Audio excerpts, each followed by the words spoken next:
On the Afghanistan and Pakistan border, the tensions have escalated fast. Airstrikes, retaliatory assaults, and hardening rhetoric, including Pakistan's declaration of open war. But the deeper story is the irony. Pakistan is now clashing with a movement it once treated as a strategic asset. For years, the Taliban was widely seen as closely tied to Pakistan's security state. Now, after taking power in Kabul, the Taliban is acting like a sovereign government, pushing back, demanding autonomy, and turning a once managed relationship into proxy blowback. Three forces are driving the current crisis at the same time. First, the immediate escalation. Pakistan's Ghazab lil Haq, translated as Righteous Fury Operation, and the Taliban's counterattacks, alongside information warfare and disputed casualty claims. Second, the border itself, the Durand Line, an old colonial boundary that Pakistan treats as a border and Afghanistan's rulers have long treated as contested history, making every fence, crossing, and outpost a potential flashpoint.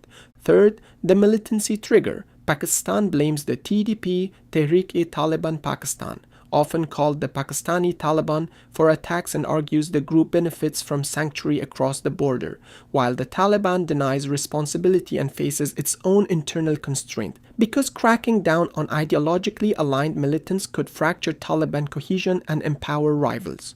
That combination, escalation, a disputed border, and the TTP dilemma, is what set the stage.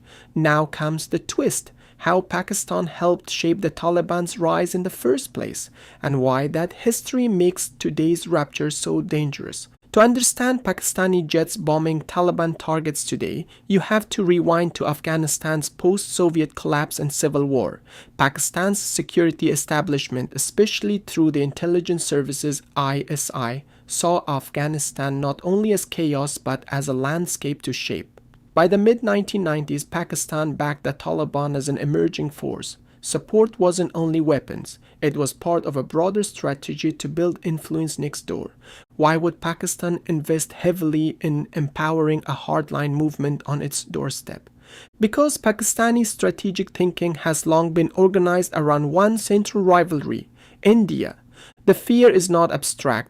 It's about geography, multiple wars, and strategic anxiety about encirclement. From that perspective, Afghanistan isn't just a neighbor, it's the western wall of Pakistan's security architecture. A friendly Kabul becomes a buffer. A hostile Kabul becomes a vulnerability. This logic is often described as strategic depth, ensuring Pakistan isn't pressured from both east and west, and ensuring India cannot build a foothold in Kabul. So Pakistan helped build leverage in Afghanistan, expecting loyalty in return. Over time, ideology and economics also strengthened the Taliban's ecosystem. Religious seminaries shaped cadres. Trade and smuggling networks generated cash. The Afghan transit trade environment was exploited through pipelines where goods moved under seal and then diverted into black markets, creating huge profits for those who taxed and facilitated the flow. Put those layers together: security support, ideological pipelines, economic engines, external funding, and it can look like the perfect proxy structure. But even powerful proxy structures have a weakness. They confuse dependency with ownership. A movement can accept dependency while it fights. A government cannot accept looking subordinate while it rules. Once the Taliban returned to power in August 2021, the incentives changed completely. The Taliban needed to prove sovereignty, especially against the neighbor many believe still controls them. That meant pushing back against Pakistan, not complying. That shift, movement to state, turns proxy into problem. Now bring India into the picture, because this is where the regional chessboard becomes sharper. Historically, India and the Taliban were adversaries. India-supported forces opposed to the Taliban in the 1990s. Taliban-linked militants attacked Indian diplomatic targets in Kabul in the late 2000s. Trust was below zero. Yet the region has moved into a hedging era. Instead of isolating the Taliban government entirely after 2021, India began re-engaging carefully, keeping channels open, exploring limited cooperation, and using aid and diplomacy to preserve influence. At the same time, India expanded development diplomacy, wheat shipments, medical supplies, disaster relief, and discussions around infrastructure and economic projects. From the Taliban's perspective, this is leverage. Trade with Pakistan, once a lifeline, has fallen sharply due to closures and disputes at crossings like Torkham and Chaman. Kabul needs alternatives. It also needs bargaining power. That's why alternative trade routes matter, especially through Iran's Chabahar port, long associated with India's effort to bypass Pakistan. Strategically, it sends a message. Afghanistan has options. It can reduce dependence on Islamabad. It can reroute economic survival around Pakistani choke points.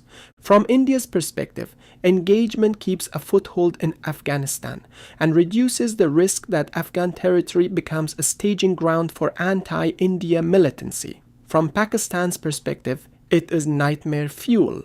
The former proxy now building ties with Pakistan's primary rival. That's why Pakistan's rhetoric frames India as a hidden hand and labels Taliban defiance as foreign influence. It hardens positions because it turns a border clash into a deeper fear, strategic encirclement. Now add one more layer that can't be ignored: internal politics.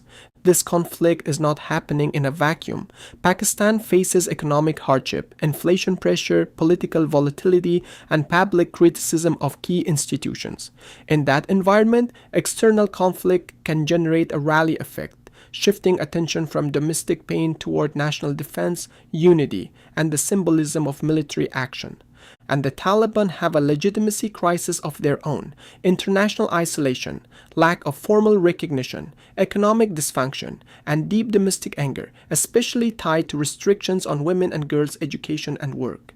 For a regime facing internal discontent, resisting an external adversary can manufacture legitimacy. Even people who dislike the Taliban's domestic policies can be pulled into nationalist outrage when a foreign power strikes Afghan territory. That creates a cynical possibility, a conflict that is politically useful on both sides, enough violence to prove toughness, not enough to trigger a regime-ending war, a managed hostility that helps leaders survive until miscalculation breaks the balance. Now zoom out to the wider power dynamics.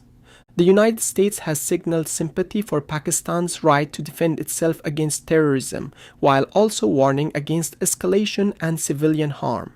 In practice, that shapes legitimacy. It gives Pakistan some diplomatic room and increases pressure on Kabul. China, with major stakes through the CPEC, China-Pakistan Economic Corridor, and deep anxiety about instability near its investments, prefers de-escalation. Beijing wants security around its projects, predictable borders, and stability that protects economic corridors. It also sees value in diplomacy that keeps regional trade moving. So where does this end? There are three broad outcomes. First, uncontrolled escalation. A miscalculation, an airstrike hits the wrong target, civilian casualties spike, outrage erupts, leaders lose the ability to control the spiral, and the conflict widens. Second, managed stalemate. Calibrated strikes, weaponized border closures, coercion and counter-coercion, stepping back from total war while never resolving the root issues. Third, mediated realignment.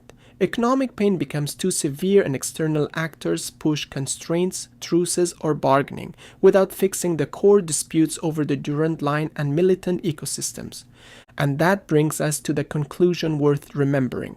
Pakistan's long pursuit of strategic depth did not deliver stability. It produced blowback. The Taliban transformed from a dependent insurgency into a ruling regime and now seeks autonomy, sometimes even leveraging relationships that Pakistan fears most. This is the realist lesson buried inside the smoke. In a world where no higher authority guarantees security, everyone acts to survive. Proxies are built to serve strategy, but once they win, they become actors with their own interests, and the patron's leverage shrinks. So here's the final question to leave hanging. If the natural arc of a proxy is to win, govern, and prove sovereignty. And if proving sovereignty eventually requires rejecting the patron, then is proxy warfare itself a strategic myth?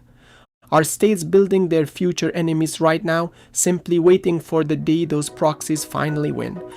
Thank you for staying with the analysis. If you value strategic clarity over noise, subscribe to the channel for the next perspective.